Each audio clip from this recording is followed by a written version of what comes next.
Hey guys, welcome back for Chapter 8 of Nim's Island by Wendy Orr and illustrated by Carrie Millard.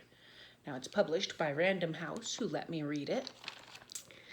Now, we left off on Chapter 8, which had this very interesting chapter illustration of a sailboat of some form, but it's not the sailboat that Jack set out on. So we'll find out whose boat it might be. While Jack was waiting for the sharks to disappear and hoping that he could fix his rudder and worrying about Nim, he saw a ship. I wonder if it's that same ship. Jack danced a jig and sang a song because he wanted to get home even more than he didn't want to be rescued.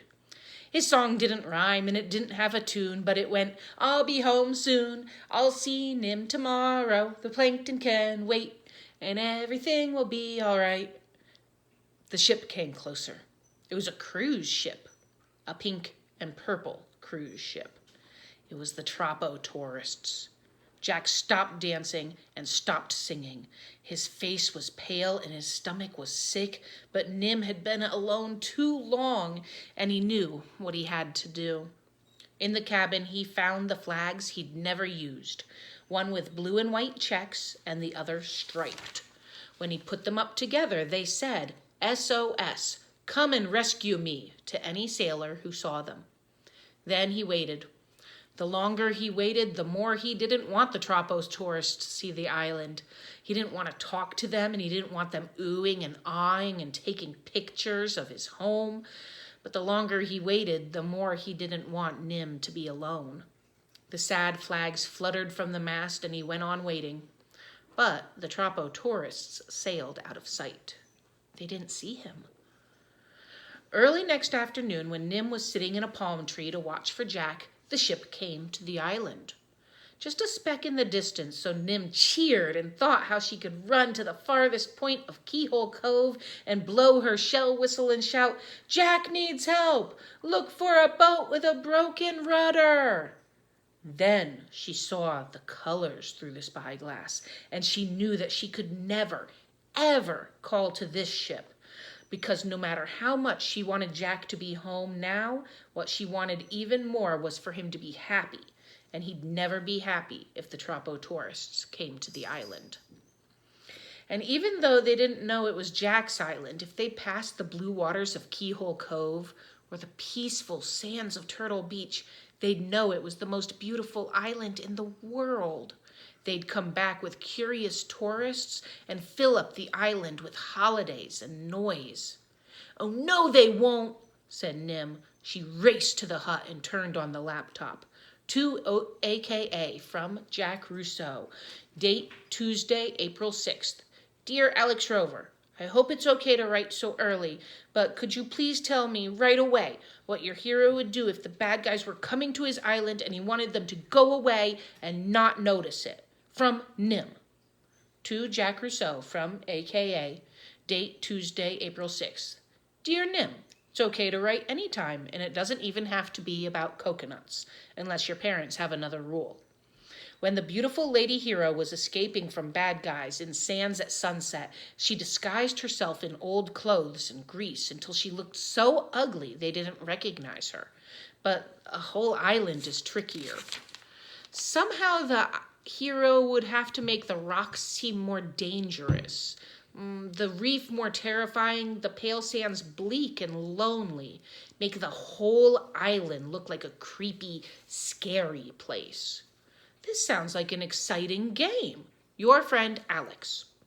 The ship was coming closer. Nim would have to work fast to disguise the island. The sea lions were on their rocks, coughing, barking, honking, all the usual sea lion conversation. But Nim interrupted, shouting and waving her hands.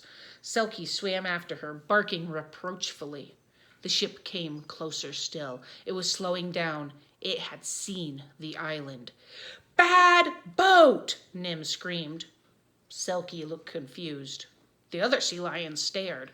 "Shoo!" Nim shouted. "Get off the rocks!" Grumbling and grunting, they slid into the water.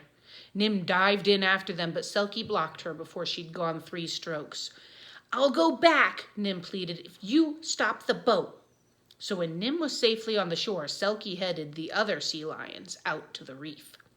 The ship stopped and lowered a small boat down to the water. Creeping low, out of sight of snooping binoculars, Nim jumped into the tidal pools and snatched up armfuls of the iguana's favorite seaweed. Those are the binoculars she's having to dodge. The small boat cast off with a snarl of its motor, and the king of the sea lions bellowed back. If a boat found its way through the maze of the reef, Shell Beach would be the first thing it would see. Crawling across the pebbly rocks and sharp white shells, the blood flowing red from the cut on her knee, Nim threw handfuls of seaweed from one end of the beach to the other. Fred followed, nibbling as fast as she could put it down. You can have coconut, she promised him, if you'll bring all your friends to the beach. Fred looked at her. As much coconut as you can eat, Nim said. With a wheeze of surprise, Fred scuttled away, from rock to rock, tide pool to sea, until the beach was covered by spiny iguanas munching free seaweed. From the reef, it would look like the beach was bumpy with gray rocks. And maybe they would turn around before they saw Turtle Beach. Nim sneaked back to her lookout palm, shimmied to the top, and clung high and still. The boat had nearly reached the first gap in the reef. It was close enough for Nim to see the people inside, wearing pink t-shirts and purple caps with a stuffed fish on top. Suddenly, the gap disappeared in a swirling, thrashing sea lion storm. The boat idled on past, looking for another place to get through, but the sea lions followed. The king roared his roar, and the others bellowed. The splashing sprayed higher, and the boat rocked wildly and slowly was furiously pushed out to sea. From her tree, Nim could see something else. Galileo was circling the boat. Galileo had never seen a pretend fish before. Galileo's rule was that if it looked like a fish, it was a fish. And if someone else had that fish, Galileo would steal it. He called to his mate, and they dived together to snap 2 fish caps from the heads in the boat. The people screamed and swore, throwing their arms over their faces, but the giant birds only cared about the caps. They spat the first ones into the sea and snatched 2 more to see if they tasted better. Now the boat jolted, tipping hard as if it hit a rock. Please don't get hurt, Nim begged the sea lions. The boat steadied. Its engine roared and shot it back across the water. The tide was going out. By the time the little boat had been lifted onto the ship, the reef was jagged above the water. So the Tropo tourists cruised on past, but they didn't go away. They went as slow and as close as they dared, past Turtle Beach and round the point of Frigate Bird Cliffs. Nim crept down to the beach and tried not to cry. Chica lumbered up from the water, a smug look on her face and purple paint across her shell.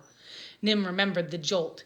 Did you hit them? She asked, scratching under the turtle's chin. Chica looked smugger. Everyone tried but me, thought Nim. It stinks.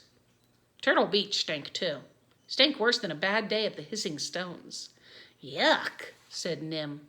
Half a dead shark had washed up in the tide. No one would land if they could smell that, said Nim, and she wondered if Alex Rover's hero would use a rotten shark to fight for his island.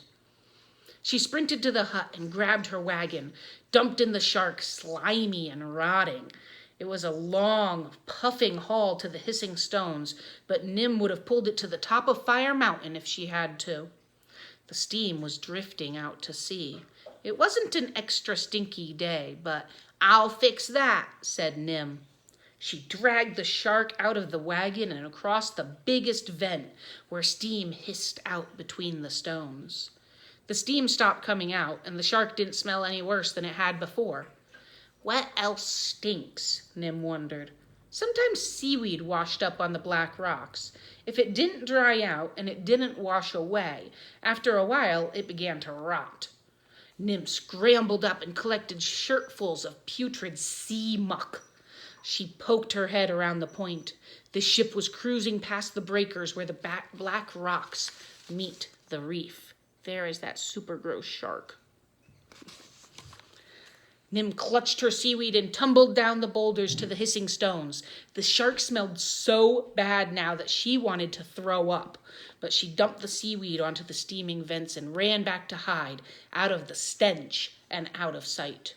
The ship rounded the point. For a long, long moment, nothing happened. Nim had dumped so much muck that no steaming stink could escape. It was too late to do anything else. The ship was starting across from Sea Lion Point, right in line with the hissing stones. The shark exploded. The rotten seaweed fountained. The built-up steam sprayed bits of rotten shark seaweed and Nim didn't know what in a rushing geyser far into the air. The gentle breeze wafting out to sea turned it into a gray, choking, sick-making fog. The ship turned and steamed out of sight. That evening, Nim was so tired she couldn't eat, and she felt so cold and empty inside and so hot and itchy outside that she took her flashlight and towel and went up to the pool. Nim loved the ocean because it was always there, wherever she looked and as far as she could see, but it was too huge and powerful to understand and too dangerous to trust. The pool was easy to love because it was so small that she knew every rock in it, and so peaceful she could float peacefully as the sky got darker and the moon and stars came out, while the muck and muddling washed away. All right, so Nim was super brave and super smart. I know that she got some hints from Alex Rover, but she came up with the ideas all on her own of how to disguise her island, and that is very awesome. All right, so next time you're going to join me for Chapter 9, and we've got a little illustration of the cap that the Tropo tourists were wearing, that Galileo snatched right off their head. All right, so I hope to see you guys next time. Be thinking about what might happen next for Nim. Bye, guys.